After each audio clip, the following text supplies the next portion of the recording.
Hey YouTube, thought I'd do a video on winter riding.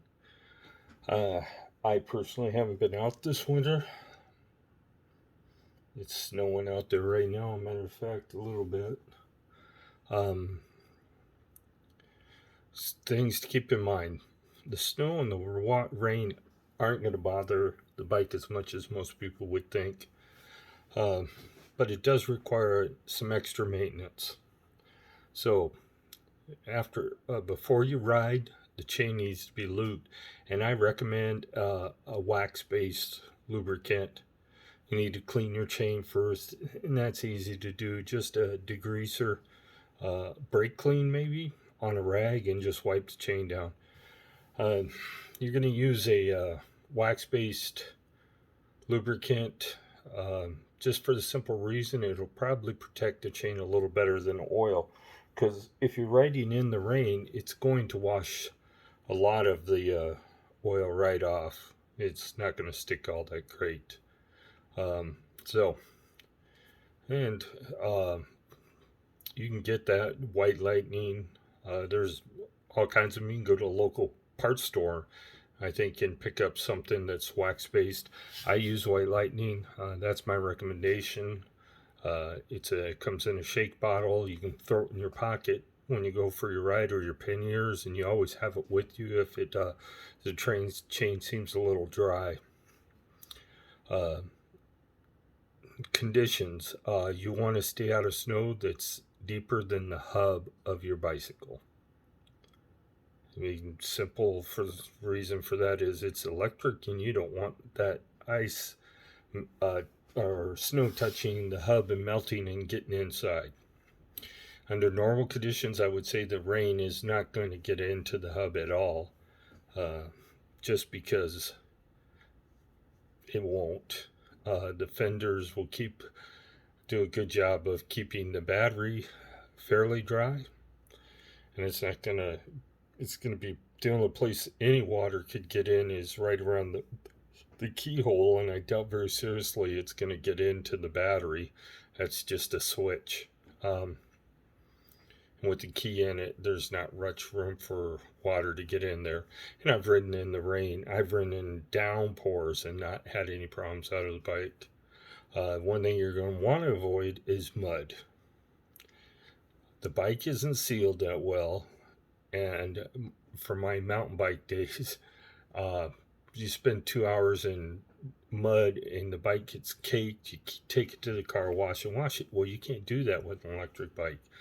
Well, you could, but keep in mind that you're going to go a couple of days without riding if you wash it at a car wash. You have to remove the battery uh, and let the bike completely dry, and I mean completely. So that's going to take days, and in the wintertime, it may be dangerous if you don't store your bike inside. Uh, Water freezing in the hub might cause more problems than you know. So avoid mud, avoid car washes. Um, if it gets wet, here's what I do after I ride. I take a microfiber cloth, dry it, clean whatever grit and crap that's got on the bike with a dry cloth. You can use Indust on it if you want to do that, or Pledge or whatever. Get it dried off, then pledge the whole bicycle. It's a Caranuba wax. It's going to protect the paint, and it's also going to make it look shiny, and it'll help the water bead up off the paint. So, and if all else fails and you can't stay out of the mud and you get muddy, uh, wipe the bike down.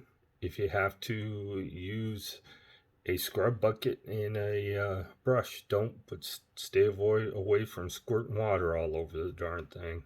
You ain't gonna do any good. And keep in mind, if you do wash your bike, you need to re-grease all those seat posts, any of the things that creak on you. And there's a lot of things on the bike that can creak. I right now have grease on my seat post tube and on the steerer tube. Bike doesn't creak, doesn't make any noise. It's nice and quiet. I could tell you because I've snuck up on people on the trail and they didn't even hear me coming. So, so you got to do the pre-maintenance. We'll go over this real quick. Is lube the chain. Make sure you start with a clean chain, and if you keep that wax lube on the chain, it will keep your chain from rusting. If you don't have it lubed and you go out there, your chain will rust. In most cases, it'll be surface rust, but it still will rust. And if you leave it, say you ride once in the wintertime and then put the bike up till spring, it's going to be a rusty mess. Now, chains are inexpensive. You can get them as low as $10, $12 for a chain. But by the time you buy the tool to put the chain on and the hyperglide pin, or if you buy one of those chains that has a link built into it, then you don't have to have the tool. I'm a hyperglide person, so I'm going to use a hyperglide pin and a hyperglide chain. My experience is Shimano makes the best bike parts. Period. SRAM is about a tenth of the age of Shimano. Shimano's been making bike parts longer than SRAM has ever thought about doing anything. So, and it used to be called grip shift. They started out making shifters for Shimano derailleurs. So now, then so little bike history there. So they haven't been around that long, about 20 years. Now, so you did your pre-maintenance, lubed your chain. Post-maintenance is going to be just to dry the bike off and wax it. You use whatever you want. I use Indust. I don't get fancy. It smells lemony clean. So,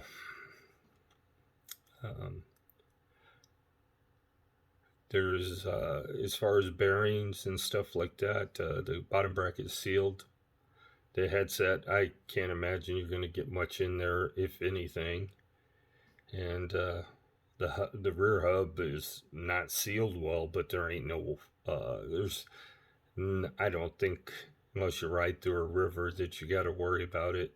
And it could be part of your springtime maintenance when you can take your bike, or you can do the tune-up where you go and re-lubricate all those parts, because they probably didn't do a real great job at the factory. You probably had the bare minimum grease in all of them. Can't do anything with the bottom bracket except for replace it, and you probably won't do that through normal riding until you get 20,000 miles on it, maybe, unless it's just something. The pedals are going to fall apart eventually. It's just pedals aren't all that good. I've posted in previous videos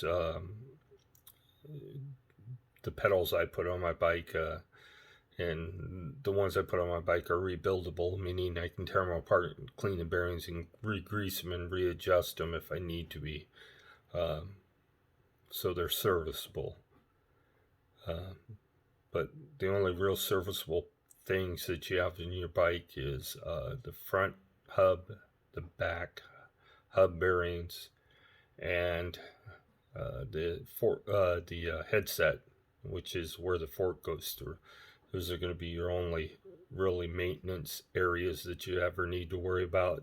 And headsets is maybe once every 4 or 5 years you might re-grease it, clean it out and re-grease it. But the hubs, I would recommend doing on a yearly basis, especially if you ride in wet weather. So if you go to a bike shop, a tune-up is typically $120. They true the wheels for you and tune the derailleurs, and that's all you can expect out of a tune-up. But if you want a rebuild, as they call it, you're going to spend more in the $180 to $200 range, where they'll go through and re-grease all those bearings, clean it, take them out, clean them, and re-grease them. But like I said, if you're not riding in wet weather, or if you ride in occasional wet weather, that's something that's completely different. But if you're continuously riding like those people out in the Pacific Northwest, where it rains year round at different times, you're going to end up doing more maintenance. And if you wait for a dry day out there, you'll never ride your bike anyway. So this would be the time to do your upgrades if you're interested in doing upgrades when you're not riding the bike, and the parts are more available right now than they are in the summertime. People breaking stuff and doing crazy stuff on their bikes, like hitting a post in the center of the bike trail. But keep in mind that this is the time to look for inner tubes. I've already said that if you're gonna, my recommendation is Mission tire, a little more expensive, but if you only replace it 3 to every 1 tire that you get from Lectric, then you probably save money. Now, Lectric sells tires, the CST brand tires. If they're truly the CST brand, $30 is a great price for 2 tires. So, if you don't mind replacing them every once in a while, or once a season maybe, then go there. Because you're going to go to a bike shop and get a tune-up, they're going to have to take the back tires off to true the wheel anyway, probably. The back and the front tire, because it's not going to fit in most truing stands without the tires off. So, time to get a couple extra inner tubes too. So if you buy the tires, buy 2 new inner tubes. And that way you have 2 on hand if you have a problem. Because during the summer season, if you have a flat and you have to send off somewhere to get one, because you're not going to find them in most bike shops, you're going to be pissed, because you're going to miss a lot of good riding time. So have a couple extra inner tubes on hand. Don't always rely on a patch, because sometimes they just don't work. You can put slime in them if you want to. Sometimes it works, sometimes it's kind of hit and miss. My experience is I've never really been a person to use slime. I put them in my wife's bike tire because I got tired of pulling it off looking for leak, and I didn't have extra inner tubes at the time. I do now. I have, I don't even know, 4 or 5, something like that. 2 out in my camper and 2 in here somewhere. So I'm going to call it a video. Trying to be quiet because my wife's taking a late afternoon nap. And I've been keeping busy doing other things. As you can tell, I'm orientated a different way. I've moved my leather workstation away from the dining room table, because my wife was always complaining she could never get to the dining room table because my stuff was in the way. My computer is across from me, and I have a laptop with the camera sitting on. So if I'm working on a leather project, I can open my laptop and look at a YouTube video, find a pattern, whatever. And I actually have some bike parts sitting here. This is XTR derailleur. This is an antique practically. I bought this. This came off of a 1990 K2 bike, and it's not even nearly wore out, but such a specialized thing. The way it's a top pull derailleur, I don't even know if they use those anymore. But it's $100 some. It's kind of hard to just throw it away. I know I probably will never use it, but maybe I'll find somebody someday that will use it. Uh, so there's your video on winter riding. Um, if you have any questions, comments, need to know specifics about bike parts for the lectric XP, just send me a comment. Most of you already know that I answer comments uh, almost within an hour because right now I'm sitting at home doing nothing. Um, I'm disabled now. I am not working anymore because of my hands and arms, neck. I'm a mess. Um, but I'm not on Social Security disability, just to put it that way. I haven't even thought about that yet. Um, I'm on sick leave for my job right now. It runs out in a couple months, but I'll worry about all that later. I'm not going to starve to death. Um,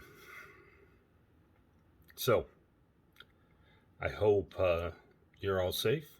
COVID isn't affecting you much. Stay safe.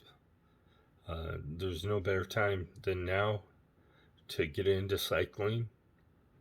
Uh, buy your bike, get into it, and however, I do recommend Electric XP if you're looking for a bike in that price range, from say 800 to 1500 from what I've seen, unless you have some kind of specific thing you need. It's going to be a good bike, especially since it folds up and you can fit it into a smaller space. Range is good. You can plan on the range. It's not going to be something that you have to worry about. Power is good. So I'm going to just say I recommend Electric XP. If you have any questions, like I said, comment on below the video or on the my YouTube page, and I will get back to you. Have a great day.